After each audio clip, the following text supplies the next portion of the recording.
ಹಾಗೆ ಭಯದ ಬಗ್ಗೆ ನಮ್ಮ ಸೋದರಾದಂತಹ ಕೆ ಲಕ್ಷ್ಮೀಶ್ ಅವರು ಮಾತಾಡೋರಿದ್ದಾರೆ.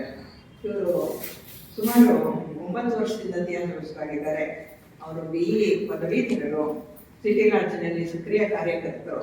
ಮತ್ತೆ ನೀವೆಲ್ಲ ಏನು ಯೂಟ್ಯೂಬ್ನಲ್ಲಿ ಎಲ್ಲ ಭಾಷಣಗಳೆಲ್ಲ ನೋಡ್ತಿರಲ್ಲ, ಅದರ ಮೂಲ ಕಾರಣಕರ್ತರು ಯಾರು? ಭಾಷಣ ಮಾಡೋರು ನಾವುಗಳಾದ್ರೂ ಅದನ್ನ ಅಪ್ಲೋಡ್ ಮಾಡೋರು ಅಂದ್ರೆ ಅವರ ಸೇವೆ ಈ ದಿಕ್ಕಿನಲ್ಲಿ ಸುಮಾರು 4 ವರ್ಷಗಳಿಂದ ಅವಿರತವಾಗಿ. ನಿನ್ನೆ ನೋಡಿ ಅಷ್ಟು 6 ಭಾಷಣಗಳನ್ನು ಕೂಡ ರಾತ್ರಿ ಹೋಗಿ ಅವರು ಅಷ್ಟನ್ನೆಲ್ಲ ಅಪ್ಲೋಡ್ ಮಾಡಿ ಆ ಮೊಬೈಲನ್ನು ಖಾಲಿ ಮಾಡಿಕೊಂಡು ರೆಡಿ ಮಾಡಿಕೊಂಡು ತಗೊಂಡಿದ್ದಾರೆ. ಅವರ ಕೆಲಸ ಇದೇ ರೀತಿ ಇರೋದು. ಎಷ್ಟು ಕೆಲಸ ಮಾಡ್ತಾರೆ ಅಂತ ಹೇಳಿದ್ರೆ ನನಗೆ ಆಶ್ಚರ್ಯ ಆಗುತ್ತೆ. ಇಷ್ಟೊಂದು ಕೆಲಸ ಮಾಡ್ತಾರಪ್ಪ ನನ್ನ ಸಹೋದರ ಅಂತ ನನಗೆ ಹೆಮ್ಮೆ ಅನಿಸುತ್ತೆ. ಈಗ ಕರಿತೇನೆ ನಾನು ಭಯ ಅನ್ನುವ ವಿಷಯವನ್ನ ಮೂಲಭೂತವಾದಂತಹ ನಮ್ಮ ಪಾಪತ್ರಯ ತೊಂದರೆ ಅದೇನೆ, ಅದ್ರ ಬಗ್ಗೆ ಲಕ್ಷ್ಮೀಶ್ ಅವರಿಗೆ ಮಾತಾಡ್ತಾರೆ.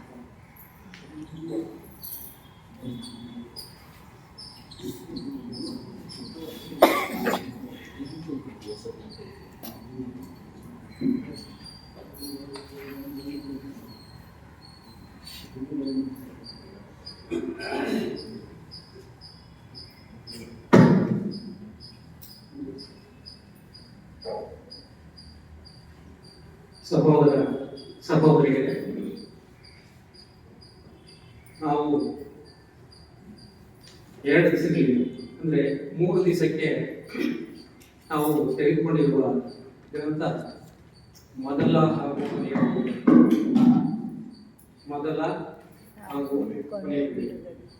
ಈ ಗ್ರಂಥವನ್ನು ಅಧ್ಯಯನ ತೆಗೆದುಕೊಂಡಿರೋದ್ರಿಂದ ನಾವು ನಮ್ಮ ಹಿರಿಯ ಸಹೋದರಿಯರಾದ ಲಲಿತಾ ನಟರಿಗೆ ಧನ್ಯವಾದಗಳನ್ನು ಹೇಳ್ತೀವಿ. ಯಾಕೆಂದರೆ ಇದೊಂದು ಬಹಳ ಅತ್ಯುತ್ತಮವಾದ ಗ್ರಂಥ. ನಮಗೆ ಜಯ ಕೃಷ್ಣಮೂರ್ತಿ ಅವರು ಹೇಳ್ತಾರೆ, ನಾವು ಏನಾದರೂ ಅರಿಬೇಕಾದ್ರೆ ನಾವು ಜೊತೆಯಾಗಿ ಪ್ರಯಾಣ ಮಾಡಬೇಕು. ಅವ್ರ ಭಾಷಣಗಳನ್ನು ನಾವು ಕೇಳುವಾಗ ನಾವು ಎಷ್ಟು ಗಮನ ಇಟ್ಟು ಕೇಳ್ತಾ ಇದ್ವೋ ಇಲ್ವೋ ನಮ್ಗೆ ಗೊತ್ತಿಲ್ಲ. ಅವರು ಹೇಳುವಾಗ ಪ್ರತಿಯೊಂದು ಪದವನ್ನು ಉಪಯೋಗಿಸುವಾಗ ಕೂಡ ಬಹಳ ಎಚ್ಚರಿಕೆಯಿಂದ ಉಪಯೋಗಿಸ್ತಾ ಇದ್ರು. ಅವ್ರು ಹೇಳ್ಬೇಕಾದ ವಿಚಾರವನ್ನು ನಾವೇನಾದರೂ ಹೇಳುವ ರೀತಿಯಲ್ಲಿ ಆ ಪದ ಇವರಿಗೆ ರೀಚ್ ಆಗಲ್ಲ ಅಂತ ಗೊತ್ತಾದ್ರೆ ಆ ಪದವನ್ನು ಅವರು ಉಪಯೋಗಿಸ್ತಾ ಇರಲಿಲ್ಲ. ಅವರು ನಮಗೆಲ್ಲ ಹೇಳ್ತಾ ಇದ್ರು, ನಾವು ಈ ವಿಚಾರ ನಾನು ನಿಮ್ಗೆ ಹೇಳ್ತಾ ಇಲ್ಲ, ನಾವು ಜೊತೆಯಲ್ಲಿ ಇದನ್ನ ಅರ್ಥ ಮಾಡ್ಕೊಳ್ಳೋಣ. ಹಾಗಾಗಿ ಈಗ ನಾವು ಒಂದು ಅರ್ಧ ಗಂಟೆಗಳ ಕಾಲ ಜಯ ಕೃಷ್ಣಮೂರ್ತಿ ಅವರು ಏನು ಹೇಳಿದ್ದಾರೆ ಅದನ್ನ ಜೊತೆಯಲ್ಲಿ ಪ್ರಯಾಣ ಮಾಡಿಕೊಂಡು ಅರ್ಥ ಮಾಡ್ಕೊಳ್ಳೋದು. ಅದು ಹೇಗೆ ಸಾಧ್ಯ ಆಗುತ್ತೆ? ಅವರು ಹೇಳಿರೋ ವಿಚಾರನ ನಾನು ಹಿಂದೆ ಮುಂದೆ ಹೋಗಿದೆ ಅಂದ್ರೆ ನನಗೆ ಹಿಂದೆ ಏನೋ ತಿಳಿದಿದೆ, ಅದನ್ನ ಮನಸ್ಸಲ್ಲಿ ಇಟ್ಕೊಂಡು ಹೇಳಿದ್ರೆ ಅವ್ರು ಏನು ಹೇಳ್ತಾ ಇದ್ದಾರೆ ಅದ್ರ ಜೊತೆಯಲ್ಲಿ ನಾನು ಪ್ರಯಾಣ ಮಾಡಿದಾಗ ನಾನು ಅವ್ರ ಜೊತೆಯಲ್ಲಿ ಟ್ರಾವೆಲ್ ಮಾಡ್ತಾ ಇರ್ತೀನಿ. ಈಗ ನಾನು ನಿಮಗೆ ಅವರು ಹೇಳಿರೋ ವಿಚಾರವನ್ನು ನಾನು ಥ್ರೂ ಮೈ ವಾಯ್ಸ್ ನಿಮ್ಗೆ ತಿಳಿಸ್ತಾ ಇದ್ದೀನಿ. ನೀವು ಇದಕ್ಕೆ ಮುಂಚೆ ಏನೆಲ್ಲ ಕೇಳ್ಕೊಂಡಿರ್ಬೋದು ಅಥವಾ ತಿಳ್ಕೊಂಡಿರ್ಬೋದು ಅದನ್ನು ಅಲ್ಲಿಗೆ ಬಿಟ್ಟು ನೀವು ನಾನು ಹೇಳುವ ಈ ಶಬ್ದಗಳ ಮೂಲಕ ನೀವು ಯಾರನ್ನು ರೀಚ್ ಆಗ್ತಿದ್ದೀರಾ, ಯಾರ ಜೊತೆ ಟ್ರಾವೆಲ್ ಮಾಡ್ತಾ ಇದ್ದೀರಂದ್ರೆ ಜಯ ಕೃಷ್ಣಮೂರ್ತಿ ಅವ್ರ ಜೊತೆ ಟ್ರಾವೆಲ್ ಮಾಡ್ತಾ ಇದ್ದಾರೆ. ಹಾಗಾಗಿ ಈ ಅರ್ಧ ಗಂಟೆಗಳ ಕಾಲ ಸಾಧ್ಯವಾದಷ್ಟು ಪೂರ್ಣ ಗಮನವನ್ನ ನೀವು ಇಲ್ಲೇ ಇರಿಸಿ. ಯಾಕೆಂದ್ರೆ ಅರ್ಧ ಗಂಟೆ ಆದ್ಮೇಲೆ ನಮಗೆ ತಿಳಿದಿರೋ ಹಾಗೆ ತಿಳಿಯದಿರೋ ಹಾಗೆ ನಮ್ಮಲ್ಲಿ ಒಂದು ಪರಿವರ್ತನೆ ಆಗ್ಬೋದು. ಅದು ಯಾವಾಗ ಸಾಧ್ಯ ಆಗ್ತದೆ ಅಂದ್ರೆ ನಾವು ಪೂರ್ಣ ಗಮನ ಬಿಟ್ಟು ಅವ್ರು ಹೇಳಿರೋ ವಿಚಾರಗಳನ್ನ ನಾವು ಕೇಳ್ಕೊಂಡಿದ್ದೇವೆ. ಅವರು ಕೊಟ್ಟಿರುವ ಈ ಎಲ್ಲಾ ಲೆಕ್ಚರ್ಸ್ ನೋಡಿದಾಗ ಅವರು ಸುಮ್ಮನೆ ಏನೋ ಅಂತ ಹೇಳ್ಕೊಂಡು ಹೋಗ್ತಾ ಇಲ್ಲ. ಒಂದು ವಾಕ್ಯಕ್ಕೂ ಮತ್ತೊಂದು ವಾಕ್ಯಕ್ಕೂ ನೀವು ಸೂಕ್ಷ್ಮವಾಗಿ ಗಮನಿಸಿದಾಗ ತುಂಬಾ ಲಿಂಕ್ ಇರ್ತದೆ. ಒಂದು ಪ್ಯಾರಾಗ್ರಾಫು ಇನ್ನೊಂದು ಪ್ಯಾರಾಗ್ರಾಫು ಅವರು ಏನೋ ಒಂದು ಹೇಳ್ಕೊಂಡು ಹೋಗ್ತಾ ಇರ್ತಾರೆ. ನಾನು ಮತ್ತೊಮ್ಮೆ ಧನ್ಯವಾದ ಹೇಳ್ತೀನಿ. ನಾನು 9 ವರ್ಷಗಳಿಂದ ಜಯ ಕೃಷ್ಣಮೂರ್ತಿ ಪುಸ್ತಕವನ್ನು ಅಧ್ಯಯನ ಮಾಡ್ತಾ ಬಂದೆ. ಈಗ ನನಗೆ ಇಂದಿನ ವಿಚಾರವನ್ನು ಕೊಟ್ಟ ನಂತರ ಇನ್ನೂ ಆಳವಾಗಿ ಅಧ್ಯಯನ ಮಾಡೋಕ್ಕೆ ನನಗೆ ಅನುಕೂಲ ಆಯಿತು. ಇಂದಿನ ವಿಚಾರ ಭಯ. ಅವರು ಯಾವುದೇ ಒಂದು ವಿಚಾರವನ್ನು ನಮಗೆ ತಿಳಿಸಬೇಕಾದ್ರೆ ಪ್ರಶ್ನೆಗಳ ಮುಖಾಂತರ ಪ್ರಾರಂಭಿಸ್ತಾರೆ. ಭಯ ಅನ್ನೋ ವಿಚಾರ ಶುರು ಮಾಡೋದು ಭಯವೆಂದರೆ ಅವರು ಯಾವುದೇ ಒಂದು ಪ್ರಶ್ನೆ ಕೇಳಿದ್ಮೇಲೆ ಅದಕ್ಕೆ ಸುಮ್ಮನೆ ಇರೋದಿಲ್ಲ. ಭಯವೆಂದರೆ ಅದನ್ನು ಪೂರ್ಣ ವಿವರಣೆ ಕೊಡ್ತಾರೆ. ಭಯ ಯಾವುದಾದರೂ ಒಂದು ವಿಷಯಕ್ಕೆ ಅಥವಾ ವಿಚಾರಕ್ಕೆ ಸಂಬಂಧಿಸಿದಂತೆ ಮಾತ್ರ ಇರಲು ಸಾಧ್ಯ, ಅದು ಪ್ರತ್ಯೇಕವಾಗಿ ಇರಲು ಸಾಧ್ಯವಿಲ್ಲ. ಗಮನ ಕೊಟ್ಟು ನೋಡಿ, ಇದೇನೆ ಇಟ್ ಕೆನಾಟ್ ಎಕ್ಸಿಸ್ಟ್ ಇಂಡಿಪೆಂಡೆಂಟ್ಲಿ. ಮತ್ತೆ ಮುಂದುವರಿಸ್ತಾ ಹೇಳ್ತಾರೆ, ಲಿಂಕ್ ನೋಡಿ ಹೇಗೆ ಮಾಡ್ತಾರೆ. ನಾನು ಸಾವಿಗೆ ಹೆದರಲು ಹೇಗೆ ಸಾಧ್ಯ?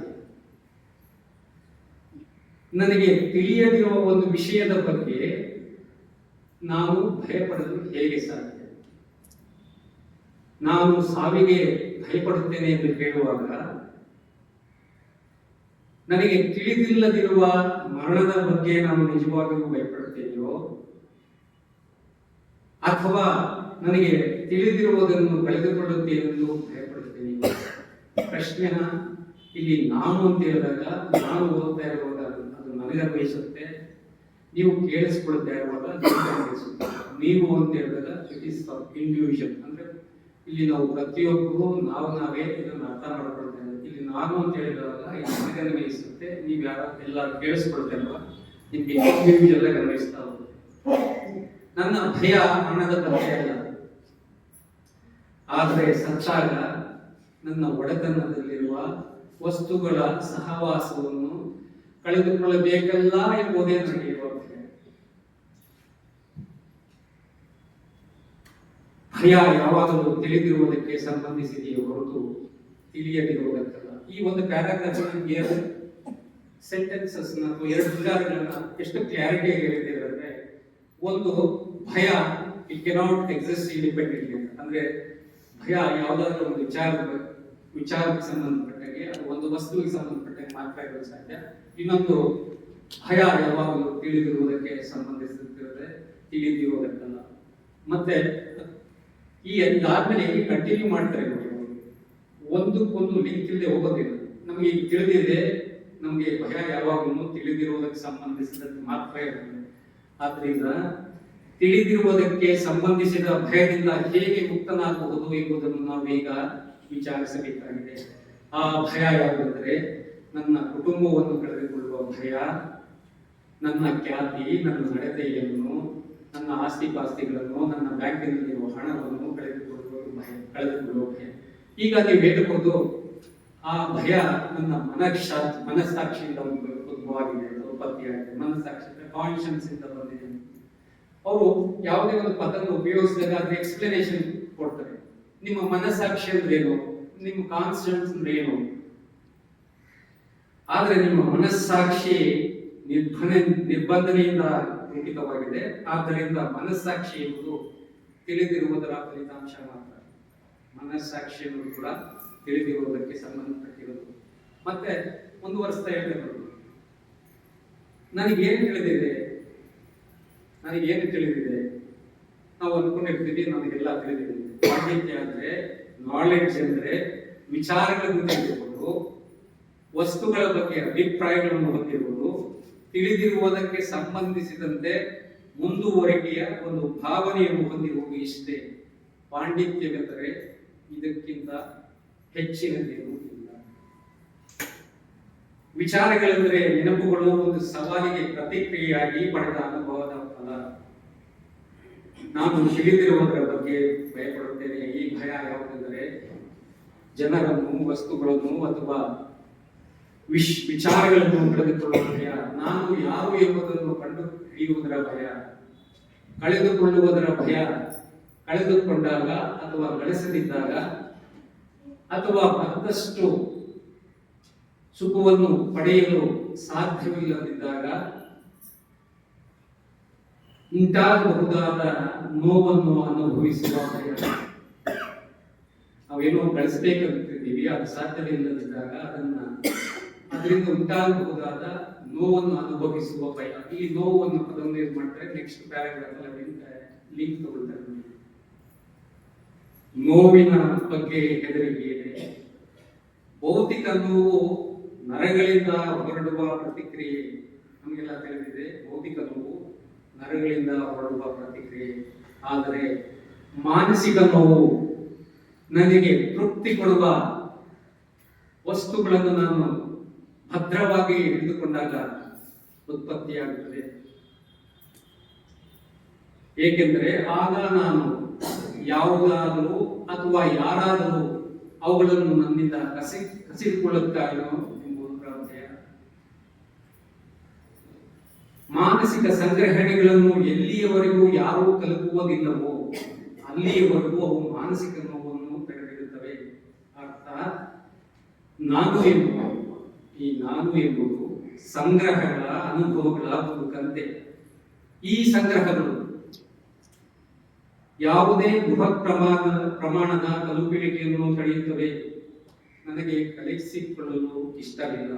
ಆದ್ದರಿಂದ ಯಾರಾದರೂ ಇವುಗಳನ್ನು ತಲುಪಿದರೆ ಅಂತಹವರ ಬಗ್ಗೆ ನಾನು ಭಯಪಡುತ್ತೇನೆ.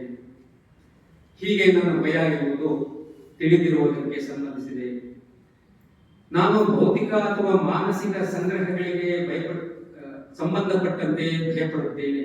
ಏಕೆಂದರೆ ನಾನು ನೋವನ್ನು ದೂರವಿಡಲು ಅಥವಾ ದುಃಖವನ್ನು ತಡೆಯಲು ಒಂದು ಸಾಧನವಾಗಿ, ಆಸ್ ಅನ್ ಇನ್ಸ್ಟ್ರೂಮೆಂಟ್, ನಾನು ನೋವನ್ನು ದೂರವಿಡಲು ಅಥವಾ ದುಃಖವನ್ನು ತಡೆಯಲು ಒಂದು ಸಾಧನವಾಗಿ ಈ ಸಂಗ್ರಹಗಳನ್ನು ಶೇಖರಿಸಿಕೊಂಡಿದ್ದೇನೆ. ಆದರೆ ಏನ್ ಹೇಳ್ತಾರೆ ನೋಡಿ, ಆದರೆ ದುಃಖವು ಮಾನಸಿಕ ನೋವನ್ನು ದೂರವಿಡಲು ಸಂಗ್ರಹಿಸುವ ಪ್ರಕ್ರಿಯೆಯಲ್ಲಿಯೇ ಅಡಗಿದೆ. ಪಾಂಡಿತ್ಯವು ಸಹ ನೋವನ್ನು ತಡೆಯುವುದರಲ್ಲಿ ಸಹಾಯ ಮಾಡುತ್ತದೆ. ವೈದ್ಯಕೀಯ ಜ್ಞಾನ ಭೌತಿಕ ನೋವನ್ನು ತಡೆಯಲು ಸಹಾಯ ಮಾಡುವಂತೆ ಮಾನಸಿಕ ನೋವನ್ನು ತಡೆಯುವ ನಂಬಿಕೆಗಳು ನನಗೆ ಸಹಾಯ ಮಾಡುತ್ತದೆ. ಅಂತಹ ನಂಬಿಕೆಗಳ ಬಗ್ಗೆ ನನಗೆ ಪರಿಪೂರ್ಣವಾದ ತಿಳುವಳಿಕೆಯಾಗಲಿ ಅಥವಾ ಮೂರ್ತ ರೂಪವಾದ ರುಜುವಾತಾಗಲಿ ಇಲ್ಲದಿದ್ದರೂ ಅವುಗಳನ್ನು ಕಳೆದುಕೊಳ್ಳಲು ನಾನು ಭಯಪಡುತ್ತೇನೆ. ನನ್ನ ಸ್ವಂತ ಅನುಭವ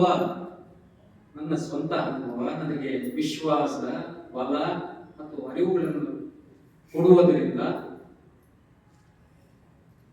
ನಾನು ನನ್ನ ಮೇಲೆ ಹೇರಲ್ಪಡುವ ಕೆಲವು ಸಾಂಪ್ರದಾಯಿಕ ನಂಬಿಕೆಗಳನ್ನು ನಿರಾಕರಿಸಬಹುದು. ಆದರೆ ನಾನು ಸಂಗ್ರಹಿಸಿರುವ ನಂಬಿಕೆಗಳು ಮತ್ತು ಪಾಂಡಿತ್ಯವು ಸಹ ಮೂಲತಃ ಅಂತವೇ ಆಗಿವೆ. ನೋವನ್ನು ದೂರವಿಡುವ ಒಂದು ಸಾಧನ. ಎಲ್ಲಿಯವರೆಗೆ ತಿಳಿದಿರುವುದರ ಸಂಗ್ರಹಣೆ ನಡೆಯುತ್ತದೆಯೋ ಅಲ್ಲಿಯವರೆಗೂ ಭಯ ಇದ್ದೇ ಇರುತ್ತದೆ. ಏಕೆಂದರೆ ತಿಳಿದಿರುವುದರ ಸಂಗ್ರಹಣೆ ಅವುಗಳನ್ನು ಕಳೆದುಕೊಳ್ಳುವ ಭಯವನ್ನು ಉತ್ಪತ್ತಿ ಮಾಡುತ್ತದೆ.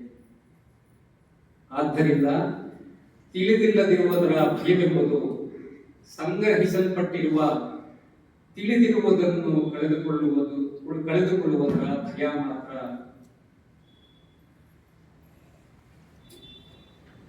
ಸಂಗ್ರಹಣೆ ಇದ್ದರೆ ಭಯ ತಪ್ಪಿದ್ದಲ್ಲ, ಭಯವಿದ್ದರೆ ನೋವಿರುತ್ತದೆ.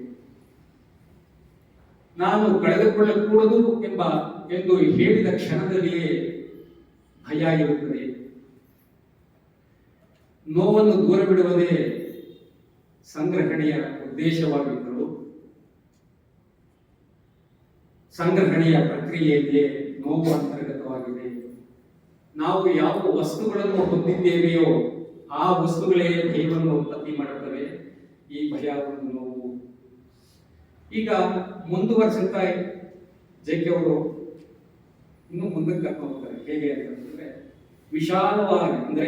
ವಿಶಾಲವಾದ ಈ ಪ್ರಪಂಚದಿಂದ ನಮಗೆ ಹೇಗೆ ಭಯ ಉತ್ಪತ್ತಿ ಆಗುತ್ತೆ. ಸ್ವರಕ್ಷಣೆಯ ಬೀಜ ಆಕ್ರಮಣಕ್ಕೆ ಕೊಡುತ್ತದೆ. ನಾನು ಸುಭದ್ರತೆಯನ್ನು ಅಪೇಕ್ಷಿಸುತ್ತೇನೆ.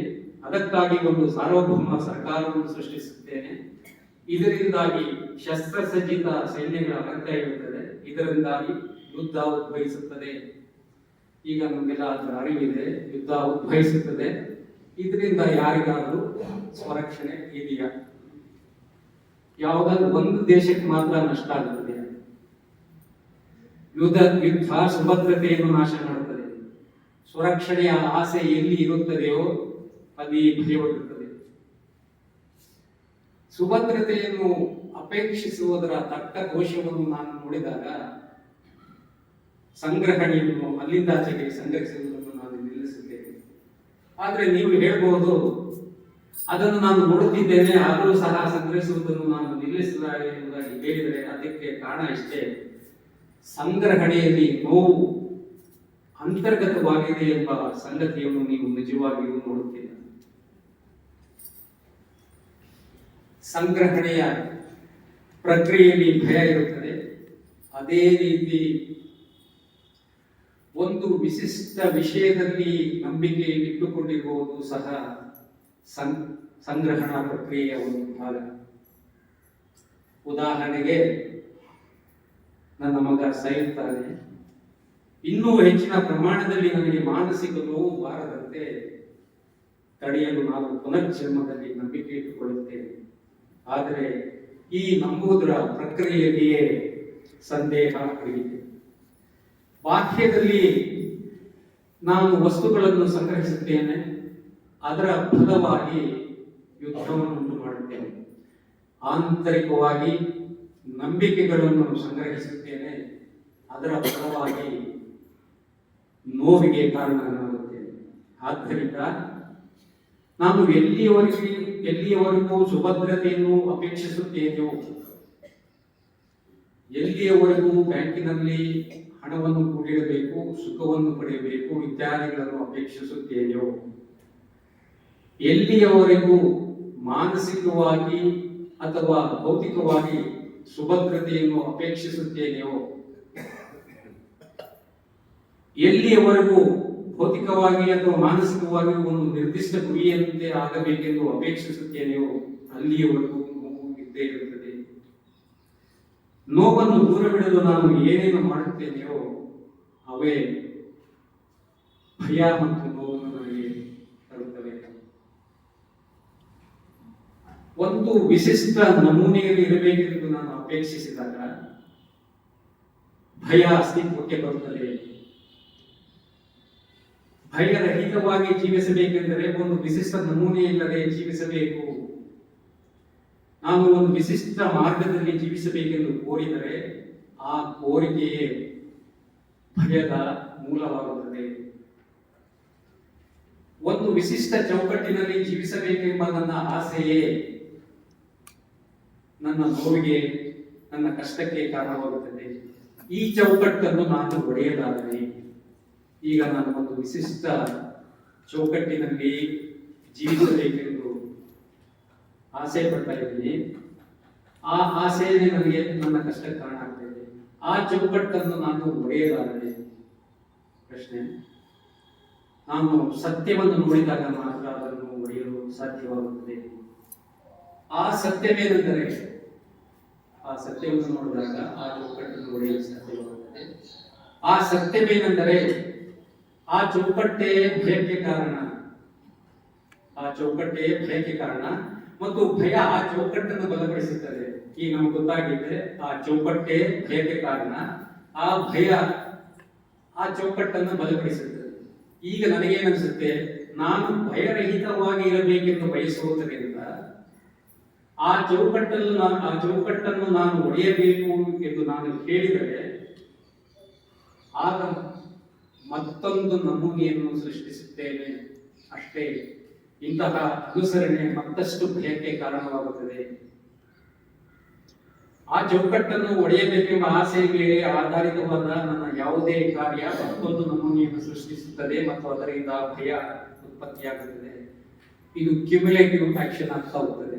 ನಾವು ಏನನ್ನು ಮಾಡಿದ್ರು ಭಯವನ್ನ ತಡೆಗಟ್ಟೋದಕ್ಕೆ ಅಥವಾ ಮತ್ತೆ ಆ ಚೌಕಟ್ಟನ್ನು ಒಡೆಯಕ್ಕೆ ಪ್ರಯತ್ನ ಮಾಡಿದ್ರೆ ಅದನ್ನ ಭಯದ ಸೃಷ್ಟಿ ಮಾಡುತ್ತೆ. ಆ ಭಯ ಮತ್ತೆ ಚೌಕಟ್ಟನ್ನ ಗಟ್ಟಿ ಮಾಡುತ್ತೆ. ಅದು ಕ್ಯುಮ್ಯುಲೇಟಿವ್ ಆಗ್ತಾ ಹೋಗುತ್ತೆ. ಹಾಗಾದ್ರೆ ಹೇಗೆ ಮಾಡಬಹುದು? ಭಯದ ಉತ್ಪತ್ತಿಗೆ ಕಾರಣನಾಗದೆ ನಾನು ಹೇಗೆ ಆ ಚೌಕಟ್ಟನ್ನು ಒಡೆಯಲು ಸಾಧ್ಯ? ನಮಗೆ ಗೊತ್ತಾಗಿದೆ, ಆ ಚೌಕಟ್ಟಿನಿಂದನೇ ಭಯ ಬರ್ತಾ ಇದೆ, ಭಯ ಆ ಚೌಕಟ್ಟನ್ನ ಬಲಪಡಿಸ್ತಾ ಇದೆ. ಅದನ್ನ ಏನಾದ್ರು ಮಾಡಕ್ ಹೋದ್ರೆ ಇನ್ನಷ್ಟು ಭಯಕ್ಕೆ ಬಲ ಜಾಸ್ತಿ ಬರ್ತದೆ ಅಂತ ಹೇಳ್ತಾ ಇದ್ದೆ. ಅದಕ್ಕೋಸ್ಕರ ಅವರು ಹೇಳ್ತಾ ಇದ್ದಾರೆ, ಭಯದ ಉತ್ಪತ್ತಿಗೆ ಕಾರಣನಾಗದೆ ನಾನು ಹೇಗೆ ಆ ಚೌಕಟ್ಟನ್ನು ಒಡೆಯಲು ಸಾಧ್ಯ? ಅರ್ಥಾತ್ ಅದಕ್ಕೆ ಸಂಬಂಧಿಸಿದಂತೆ ನಾನು ತಿಳಿದಾಗಲಿ ಅಥವಾ ತಿಳಿಯದೇ ಆಗಲಿ ಯಾವ ಕಾರ್ಯವನ್ನು ಮಾಡಬಹುದು. ಇದರ ಅರ್ಥವೇನೆಂದರೆ ಆ ಚೌಕಟ್ಟನ್ನು ಒಡೆಯುವುದಕ್ಕೆ ನಾನು ಕಾರ್ಯಪ್ರವೃತ್ತನಾಗಬಾರದು. ಅದನ್ನು ಒಡೆಯಲು ಯಾವ ಚಲನೆಯನ್ನು ಮಾಡಬಹುದು. ಹಾಗಿದ್ರೆ ಆ ಚೌಕಟ್ಟನ್ನು ಒಡೆಯಲು ನಾನು ಅದರ ಬಗ್ಗೆ ಏನೊಂದನ್ನು ಮಾಡದೆ ಸುಮ್ಮನೆ ಆ ಚೌಕಟ್ಟಿನ ಕಡೆ ನೋಡುತ್ತಿದ್ದರೆ ಆಗ ನನಗೇನಾಗುತ್ತದೆ? ಗಮನ ಇಟ್ಟು ಕೇಳಿಸ್ಕೊಳ್ಳಿ. ನಾನು ಆ ಚೌಕಟ್ಟಿನ ಬಗ್ಗೆ ಏನೊಂದನ್ನು ಮಾಡದೆ ಸುಮ್ಮನೆ ಆ ಚೌಕಟ್ಟಿನ ಕಡೆ ನೋಡುತ್ತಿದ್ದರೆ ಆಗ ನನಗೇನಾಗುತ್ತದೆ? ಮನಸ್ಸು ಎಂಬುದೇ ಆ ಚೌಕಟ್ಟು, ಆ ನಮೂನೆ ಎಂಬ ಸಂಗತಿ ನನಗೆ ಗೋಚರವಾಗುತ್ತದೆ. ತಾನೇ ನನಗಾಗಿ ಸೃಷ್ಟಿಸಿರುವ ಆ ಅಭ್ಯಾಸದ ನಮೂನೆಯಲ್ಲಿ ಮನಸ್ಸು ವಾಸಿಸುತ್ತಿದೆ ಎಂಬ ಸಂಗತಿ ನನಗೆ ಗೋಚರವಾಗುತ್ತದೆ. ಆದ್ದರಿಂದ ಮನಸ್ಸು ಎಂಬುದೇ ಭಯ. ಮನಸ್ಸು ಯಾವ ಕ್ರಿಯೆಯನ್ನು ಮಾಡಿದರೂ ಅದು ಒಂದು ಹಳೆಯ ನಮೂನೆಯನ್ನು ಬಲಪಡಿಸುತ್ತದೆ ಅಥವಾ ಒಂದು ಹೊಸ ನಮೂನೆಯನ್ನು ಸೃಷ್ಟಿಸುತ್ತದೆ. ಇದರ ಅರ್ಥವೇನೆಂದರೆ ಮನಸ್ಸು ತಾನು ಭಯದಿಂದ ಮುಕ್ತವಾಗಲು ಏನನ್ನು ಮಾಡಿದರೂ ಅದು ಭಯಕ್ಕೆ ಕಾರಣವಾಗುತ್ತದೆ. ತಪ್ಪಿಸಿಕೊಳ್ಳುವ ಅನೇಕ ಮಾರ್ಗಗಳನ್ನು ಭಯ ಕಂಡುಕೊಂಡಿದೆ. ಸಾಮಾನ್ಯವಾದ ಮಾರ್ಗವೆಂದರೆ ಏಕೀಕರಣ, ಐಡೆಂಟಿಫಿಕೇಶನ್. ರಾಷ್ಟ್ರದೊಡನೆ, ಸಮಾಜದೊಡನೆ ಮತ್ತು ವಿಚಾರದೊಡನೆ ಏಕೀಕರಣ. ನೀವು ಒಂದು ಮೆರವಣಿಗೆಯನ್ನು ನೋಡಿದಾಗ ಆ ಮೆರವಣಿಗೆ ಒಂದು ಸೈನ್ಯದ ಮೆರವಣಿಗೆ ಅಥವಾ ಒಂದು ಧಾರ್ಮಿಕ ಮೆರವಣಿಗೆಯನ್ನು ನೋಡಿದಾಗ ಅಥವಾ ನಿಮ್ಮ ರಾಷ್ಟ್ರವನ್ನು ಪರರಾಷ್ಟ್ರ ಆಕ್ರಮಿಸಬಹುದೆಂಬ ಅಪಾಯವಿರುವಾಗ, ಇವೆಲ್ಲ ನಮಗೆ ನಿಜ ಜೀವನದಲ್ಲಿ ನಡೀತಾ ಇರೋದು. ನಾವು ಯಾವುದೋ ಒಂದು ಸೈನ್ಯದ ಮೆರವಣಿಗೆ ನೋಡ್ತೀವಿ ಅಥವಾ ನಮ್ಮ ಧರ್ಮಕ್ಕೆ ಸೇರಿದ ಒಂದು ಮೆರವಣಿಗೆಯನ್ನು ನೋಡ್ತೀವಿ ಅಥವಾ ಈಗ ರೀಸೆಂಟ್ ಆಗಿ ನಮ್ಮ ದೇಶಕ್ಕೂ ಪರದೇಶಕ್ಕೂ ಯುದ್ಧ ನಡೆಯುವ ಸಂದರ್ಭ ಬಂದಾಗ ನೀವು ಹೇಗೆ ಪ್ರತಿಸ್ಪಂದಿಸುತ್ತೀರಿ ಎಂಬುದನ್ನು ಗಮನಿಸಬೇಕು. ಹೇಳೋದಲ್ಲ, ಗಮನಿಸಿಲ್ಲವೇ? ಆಗ ನೀವು ನಿಮ್ಮ ರಾಷ್ಟ್ರ ಅಥವಾ ಒಬ್ಬ ವ್ಯಕ್ತಿ ಅಥವಾ ಒಂದು ವಿಚಾರ ಪ್ರಣಾಳಿಕೆಯೊಡನೆ ಏಕೀಕರಿಸಿಕೊಳ್ಳುತ್ತೀರಿ. ಅದೇ ರೀತಿ ಬೇರೆ ಕೆಲವು ಸಮಯಗಳಲ್ಲಿ ನೀವು ನಿಮ್ಮ ಮಗುವಿನೊಡನೆ, ಪತ್ನಿಯೊಡನೆ, ಒಂದು ವಿಶಿಷ್ಟ ಕಾರ್ಯವಿಧಾನದೊಡನೆ ಅಥವಾ ಕಾರ್ಯ ಮಾಡದಿರುವುದರೊಡನೆ ಏಕೀಕರಿಸಿಕೊಳ್ಳುತ್ತೀವಿ. ಇದನ್ನು ನಾವು ಎವ್ರಿಡೇ ಮಾಡ್ತಾ ಇದ್ದೇವೆ. ಏಕೀಕರಣವೆಂಬುದು ತನ್ನನ್ನು ತಾನು ಮರೆಯುವುದರ ಒಂದು ಪ್ರಕ್ರಿಯೆ. ಏಕೀಕರಣ ನಾವು ಯಾವುದರ ಜೊತೆ ನಾವು ಐಡೆಂಟಿಫೈ ಮಾಡ್ಕೊಳ್ತೀವಿ ಅದಕ್ಕೆ ಕಾರಣ ಏನಂದ್ರೆ ನಮ್ಮನ್ನು ನಾವು ಮರೆಯುವುದಕ್ಕೆ.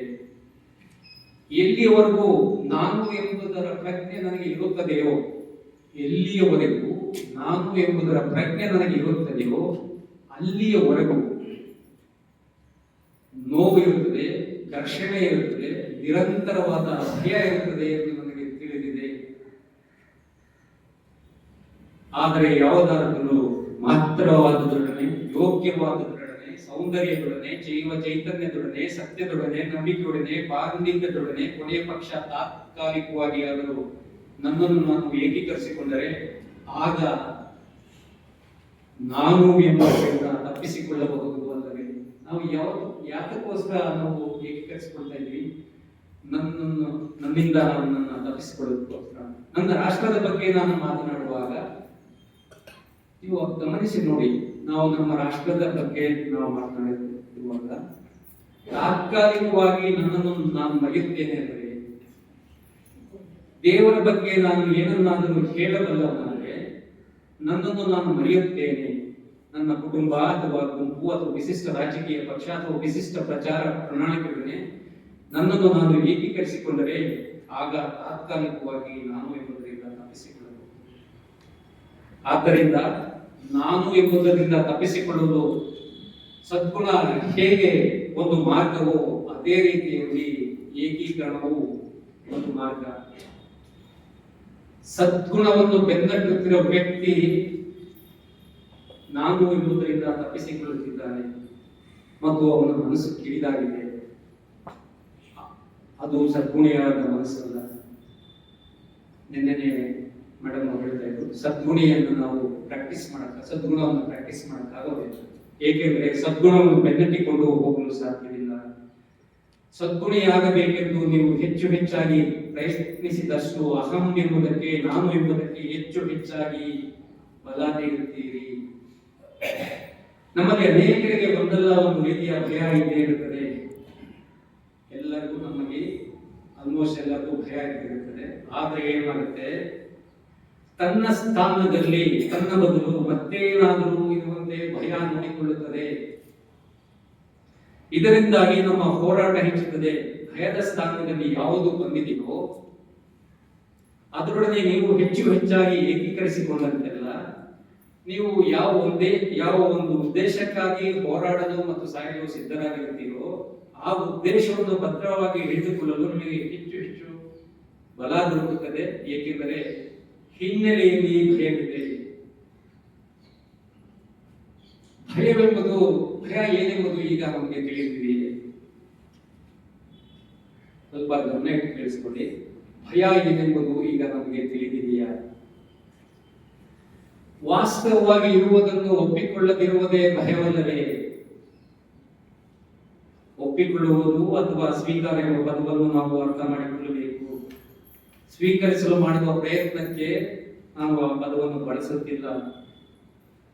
ವಾಸ್ತವವಾಗಿ ಇರುವುದನ್ನು ನಾನು ನೋಡಿದಾಗ ಅದನ್ನು ಒಪ್ಪಿಕೊಳ್ಳುವ ಅಥವಾ ಸ್ವೀಕರಿಸುವ ಪ್ರಶ್ನೆ ಕೇಳುವುದಿಲ್ಲ. ವಾಸ್ತವವಾಗಿರುವುದನ್ನು ನಾನು ಸ್ಪಷ್ಟವಾಗಿ ನೋಡದಿರುವಾಗ ಸ್ವೀಕಾರದ ಪ್ರಕ್ರಿಯೆಯನ್ನು ತರುತ್ತೇನೆ. ಆದ್ದರಿಂದ ಭಯ ವಾಸ್ತವವಾಗಿ ಇರುವುದರ ಅಸ್ವೀಕಾರ. ನಾನು ಈ ಎಲ್ಲಾ ಪ್ರತಿಕ್ರಿಯೆಗಳ, ಪ್ರತಿಸ್ಪಂದಗಳ, ನೆನಪುಗಳ, ಭರವಸೆಗಳ, ಖಿನ್ನತೆಗಳ ಮತ್ತು ಆಶಾಭಾವನೆಗಳ ಒಂದು ಕಲಿತೆ, ಅಲ್ಲದೆ ಅಡಚಣೆಗೊಳಗಾದ ಪ್ರಜ್ಞಾಚಲನೆಯ ಫಲಿತಾಂಶ. ಇಂತಹ ನಾನು ಹೇಗೆ ಇವೆಲ್ಲವನ್ನು ಮೀರಿ ಆಚೆಗೆ ಹೋಗಲು ಸಾಧ್ಯ? ಈ ಅಡಚಣೆ ಅಡ್ಡಿಗಳಿಲ್ಲದೆ ಮನಸ್ಸು ಪ್ರಜ್ಞೆಯಿಂದ ಕೂಡಿರಲು ಸಾಧ್ಯವೇ? ನಮಗೆ ಪ್ರಶ್ನೆ ಕೇಳ್ತೇವೆ. ನಾವು ನಮ್ಮಲ್ಲಿ ಉತ್ತರ ನೋಡಬೇಕು. ಯಾವ ಅಡ್ಡಿಯೂ ಇಲ್ಲದಿರುವಾಗ ಎಂತಹ ಅಸಾಧಾರಣವಾದ ಹರ್ಷ ಇರುತ್ತದೆ ಎಂಬುದು ನಮಗೆ ತಿಳಿದಿದೆ. ಈ ದೇಹ ಪರಿಪೂರ್ಣವಾಗಿ ಆರೋಗ್ಯದಿಂದಿರುವಾಗ ಒಂದು ವಿಶಿಷ್ಟವಾದ ಹರ್ಷ, ಆರಾಮದ ಅನುಭವ ನಿಮಗಾಗಿದೆಯಲ್ಲವೇ? ಯಾವ ಅಡಚಣೆಯೂ ಇಲ್ಲದೆ ಮನಸ್ಸು ಸಂಪೂರ್ಣವಾಗಿ ಮುಕ್ತವಾಗಿರುವಾಗ, ನಾನು ಎಂಬ ಗುರುತಿಸುವ ಕೇಂದ್ರ ಇದ್ದಿರುವಾಗ ನಿಮಗೆ ಒಂದು ರೀತಿಯ ಹರ್ಷದ ಅನುಭವವಾಗುತ್ತದೆ ಅಲ್ಲವೇ? ಅಹಂ ಎಂಬುದು ಇಲ್ಲದಿರುವ ಅಥವಾ ಗೈರು ಹಾಜರಾಗಿರುವ ಇಂತಹ ಸ್ಥಿತಿಯನ್ನು ನೀವು ಅನುಭವಿಸುತ್ತೀರಲ್ಲವೇ? ಖಂಡಿತವಾಗಿಯೂ ನಾವೆಲ್ಲರೂ ಅನುಭವಿಸಿದ್ದೇವೆ. ಅಹಂ ಎಂಬುದನ್ನು ಸಂಪೂರ್ಣವಾಗಿ ಮತ್ತು ಸಮಗ್ರವಾಗಿ ಅದರ ಪೂರ್ಣತೆಯಲ್ಲಿ ನಾನು ನೋಡಿದಾಗ ಮಾತ್ರ ಅದರ ಬಗ್ಗೆ ಅರಿವುಂಟಾಗುತ್ತದೆ ಮತ್ತು ಅದರಿಂದ ಬಿಡುಗಡೆ ಸಿಗುತ್ತದೆ. ಆ ರೀತಿ ಆಗಬೇಕಾದರೆ ಆಸೆಯಿಂದ ಜನಿಸಿದ ಎಲ್ಲಾ ಚಟುವಟಿಕೆಗಳನ್ನು ಸಂಪೂರ್ಣ ಪ್ರಕ್ರಿಯೆಯನ್ನು ನಾವು ಅರ್ಥಕೊಳ್ಳಬೇಕು. ಆಸೆ ನಮ್ಮ ಆಲೋಚನೆಯ ಒಂದು ಅಭಿವ್ಯಕ್ತಿ. ಏಕೆಂದರೆ ಆಲೋಚನೆ ಆಸೆಯಿಂದ ಭಿನ್ನವಾದುದಲ್ಲ. ಆಸೆಯಿಂದ ಜನಿಸಿದ ಎಲ್ಲಾ ಚಟುವಟಿಕೆಗಳ ಸಂಪೂರ್ಣ ಪ್ರಕ್ರಿಯೆಯನ್ನು ಯಾವ ಸಮರ್ಥನೆಯೂ ಇಲ್ಲದೆ, ನಿಂದನೆಯೂ ಇಲ್ಲದೆ, ಹತೋಟಿಯೂ ಇಲ್ಲದೆ ಅರಿತುಕೊಳ್ಳಬೇಕಾಗುತ್ತದೆ. ಅದನ್ನು ಅರಿಯಬಲ್ಲವನಾದರೆ ಆಗ ಅಹಂ ಎಂಬುದರ ನಿರ್ಬಂಧಗಳಿಂದ ಆಚೆಗೆ ಹೋಗಲು ಸಾಧ್ಯವಿದೆಯೇ ಎಂಬುದನ್ನು ನಾನು ತಿಳಿಯುತ್ತೇನೆ. ಇಂತಹ ಒಂದು ಸಂದರ್ಭದಲ್ಲಿ ಕೃಷ್ಣಮೂರ್ತಿಯವರ ಉಪನ್ಯಾಸಗಳ ಮಧ್ಯದಲ್ಲಿ ಒಬ್ಬ ಕೇಳುಗರು ಒಂದು ಪ್ರಶ್ನೆಯನ್ನು ಕೇಳ್ತಾರೆ. ಆ ಪ್ರಶ್ನೆ ಹೀಗಿದೆ: ಭಯ ನನ್ನ ಎಲ್ಲಾ ಚಟುವಟಿಕೆಗಳ ಮೇಲೂ ಪ್ರಭಾವ ಬೀರುತ್ತದೆ. ಈ ಭಯದಿಂದ ನಾನು ಹೇಗೆ ಬಿಡುಗಡೆ ಮಾಡಬಹುದು ಅನ್ನೋ ಪ್ರಶ್ನೆ.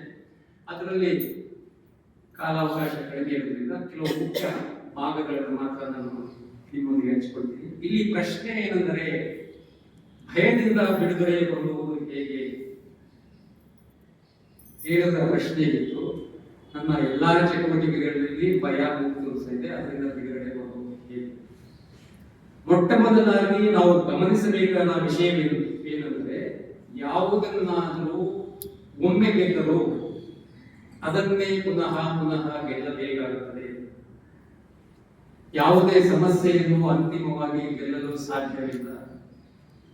ಅದನ್ನು ಅರ್ಥ ಮಾಡಿಕೊಳ್ಳಲು, ಯಾವುದೇ ಒಂದು ಸಮಸ್ಯೆಯನ್ನು ನಾವು ಗೆಲ್ಲಲು ಸಾಧ್ಯ ಇಲ್ಲ ಅಂತಿಮವಾಗಿ, ಅದನ್ನು ಅರ್ಥ ಮಾಡಿಕೊಳ್ಳಲು, ಆದರೆ ಗೆಲ್ಲಲು ಸಾಧ್ಯವಿಲ್ಲ. ಅವೆರಡು ಅಂದರೆ ಒಂದು ಸಮಸ್ಯೆಯನ್ನು ಗೆಲ್ಲುವುದು ಮತ್ತು ಒಂದು ಸಮಸ್ಯೆಯನ್ನು ಅರ್ಥ ಮಾಡಿಕೊಳ್ಳುವುದು, ಇವೆರಡು ಭಿನ್ನವಾದ ಪ್ರಕ್ರಿಯೆಗಳು. ಹೇಗೆಂದರೆ, ಗೆಲ್ಲುವ ಪ್ರಕ್ರಿಯೆ ಮತ್ತಷ್ಟು ಗೊಂದಲಕ್ಕೆ, ಮತ್ತಷ್ಟು ಭಯಕ್ಕೆ ಎಡೆ ಮಾಡಿಕೊಡುತ್ತದೆ.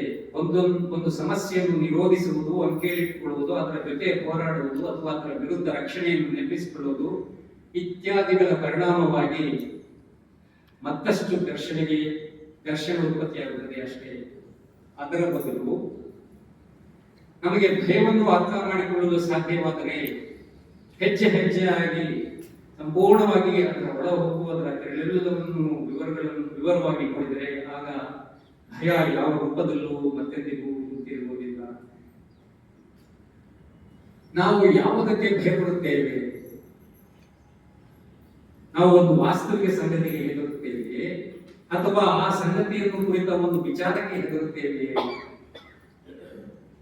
ನಾವು ಒಂದು ವಸ್ತುವಿಗೆ ಅದು ಇರುವಂತೆ ಹೆದರುತ್ತೇವೆ ಅಥವಾ ಆ ವಸ್ತು ಹೇಗಿರಬಹುದೆಂದು ನಾವು ಆಲೋಚಿಸುತ್ತೇವೆಯೋ ಅದಕ್ಕೆ ಹೆದರುತ್ತೇವೆಯೇ?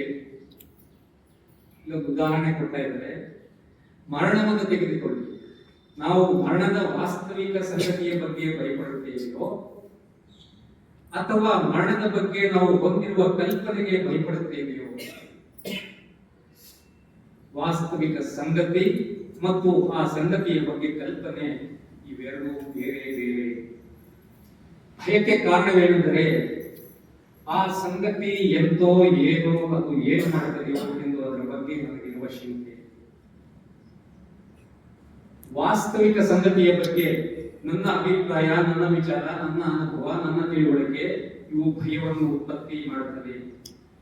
ಎಲ್ಲಿಯವರೆಗೆ ವಾಸ್ತವಿಕ ಸಂಗತಿಯನ್ನು ಶಬ್ದಗಳಲ್ಲಿ ನಿರೂಪಿಸುತ್ತೇವೆಯೋ, ವಾಸ್ತವಿಕ ಸಂಗತಿಗೆ ಒಂದು ಹೆಸರನ್ನು ಕೊಟ್ಟು ಆ ಮೂಲಕ ಆ ಹೆಸರಿನೊಡನೆ ಏಕೀಕರಿಸಿಕೊಳ್ಳುತ್ತೇವೆಯೋ ಅಥವಾ ನಿಂದಿಸುತ್ತೇವೆಯೋ, ಎಲ್ಲಿಯವರೆಗೆ ಆಲೋಚನೆ ವೀಕ್ಷಕನಾಗಿ ವಾಸ್ತವಿಕ ಸಂಗತಿಯ ಬಗ್ಗೆ ತೀರ್ಪು ನೀಡುತ್ತದೆಯೋ ಅಲ್ಲಿಯವರೆಗೆ ಭಯ ಇದ್ದೇ ಇರುತ್ತದೆ. ಆಲೋಚನೆ ಗತಕಾಲದ ಉತ್ಪನ್ನ. ಶಾಬ್ದಿಕ ನಿರೂಪಣೆಯ ಮೂಲಕ, ಸಂಕೇತಗಳ ಮೂಲಕ ಮಾತ್ರ ಆಲೋಚನೆ ಅಸ್ತಿತ್ವದಿಂದಿರಲು ಸಾಧ್ಯ. ಎಲ್ಲಿಯವರೆಗೆ ಆಲೋಚನೆ ವಾಸ್ತವಿಕ ಸಂಗತಿಯನ್ನು ದೃಷ್ಟಿಸುತ್ತದೆಯೋ, ವೀಕ್ಷಿಸುತ್ತದೆಯೋ ಅಥವಾ ಅನುವಾದಿಸುತ್ತದೆಯೋ ಅಲ್ಲಿಯವರೆಗೂ ಭಯ ಇದ್ದೇ ಇರುತ್ತದೆ. ಈ ರೀತಿಯಲ್ಲಿ ಮನಸ್ಸು ಭಯವನ್ನು ಉತ್ಪತ್ತಿ ಮಾಡುತ್ತದೆ. ಇಲ್ಲಿ ಮನಸ್ಸೆಂದರೆ ಆಲೋಚಿಸುವಿಕೆಯ ಪ್ರಕ್ರಿಯೆ. ಆಲೋಚಿಸುವಿಕೆ ಎಂಬುದು ಶಾಬ್ದಿಕ ನಿರೂಪಣೆಯಾಗಿದೆ. ಶಬ್ದಗಳಿಲ್ಲದೆ, ಸಂಕೇತಗಳಿಲ್ಲದೆ ಅಥವಾ ಕಲ್ಪಿತ ಚಿತ್ರಗಳಿಲ್ಲದೆ ನೀವು ಆಲೋಚಿಸಲಾರದೆ. ಈ ಕಲ್ಪಿತ ಚಿತ್ರಗಳು ನಿಜವಾಗಿಯೂ ಪೂರ್ವಾಭಿಪ್ರಾಯಗಳು, ಹಿಂದೆ ಪಡೆದಂತಹ ತಿಳುವಳಿಕೆ, ಮನಸ್ಸಿನ ಶಿಲ್ಪಗಳು. ಇವು ಸಂಗತಿಯ ಮೇಲೆ ಪ್ರಕ್ಷೇಪಿತವಾಗುತ್ತವೆ. ಈ ಪ್ರಕ್ಷೇಪಣೆಯಿಂದ ಭಯ ಉತ್ಪತ್ತಿಯಾಗುತ್ತದೆ.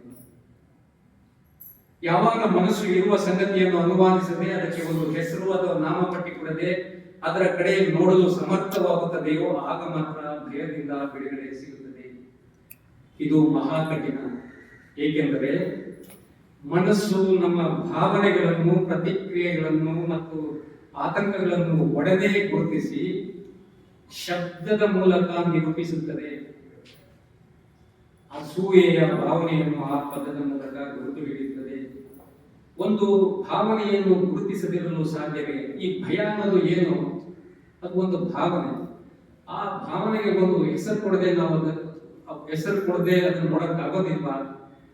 ನಿಜವಾಗ್ಲೂ ನಾವು ಪ್ರಯತ್ನ ಮಾಡಿ ನೋಡ್ಬೋದು. ನಮಗೆ ಯಾವ್ದಾದ್ರು ಭಯ ಆಗ್ತಾ ಇದೆ, ಆ ಭಯ ಅನ್ನೋ ಭಾವನೆ ನಮ್ಮಲ್ಲಿ ಇರ್ತದಲ್ಲ, ಆ ಭಯದ ಭಾವನೆಯನ್ನು ನೀವು ವೀಕ್ಷಿಸುತ್ತಾ ಇದ್ದರೆ ಇದನ್ನ ನೀವು ಪ್ರಯೋಗ ಮಾಡಿ ನೋಡ್ಬೋದು. ಯಾಕಂದ್ರೆ ಜೆ ಕೃಷ್ಣಮೂರ್ತಿ ಅವರು ಹೇಳಿದರೆ, ಆ ಪ್ರಯೋಗವನ್ನು ನಾನು ಮಾಡಿ ನೋಡಿದ್ದೀನಿ. ಆ ಭಾವನೆಯನ್ನು ನಾವು ಅದಕ್ಕೆ ಯಾವ ಹೆಸರನ್ನು ಕೊಡದೆ ಸುಮ್ಮನೆ ನೋಡುತ್ತಿದ್ದರೆ, ಆ ಭಾವನೆಯನ್ನು ಆ ಹೆಸರನ್ನು ನೋಡುತ್ತಿದ್ದರೆ ಅದು ಒಣಗಿ ಉದುರಿ ಹೋಗುವುದನ್ನು ನೀವೇ ಕಾಣುತ್ತೀರಿ.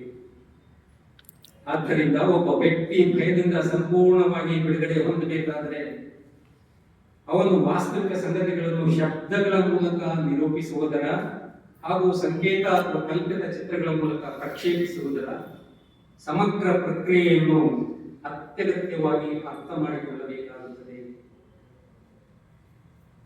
ತನ್ನ ಬಗ್ಗೆ ತಿಳುವಳಿಕೆ ಪಡೆಯುವುದೇ ಜ್ಞಾನದ ಪ್ರಾರಂಭವೇ ಭಯದ ಅಂತ್ಯ.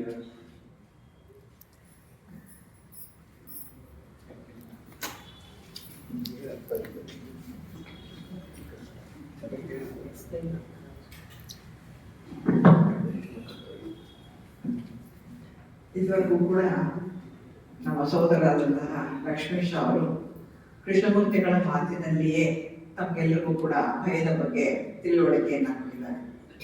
ತುಂಬಾ ಚೆನ್ನಾಗಿ ಮಾತಾಡಿದ್ರು. ಅವರಿಗೆ ನಮ್ಮ ನಿಮ್ಮೆಲ್ಲರ ಪರವಾಗಿ ಅನಂತ ಧನ್ಯವಾದಗಳನ್ನು ಅರ್ಪಿಸ್ತೇನೆ.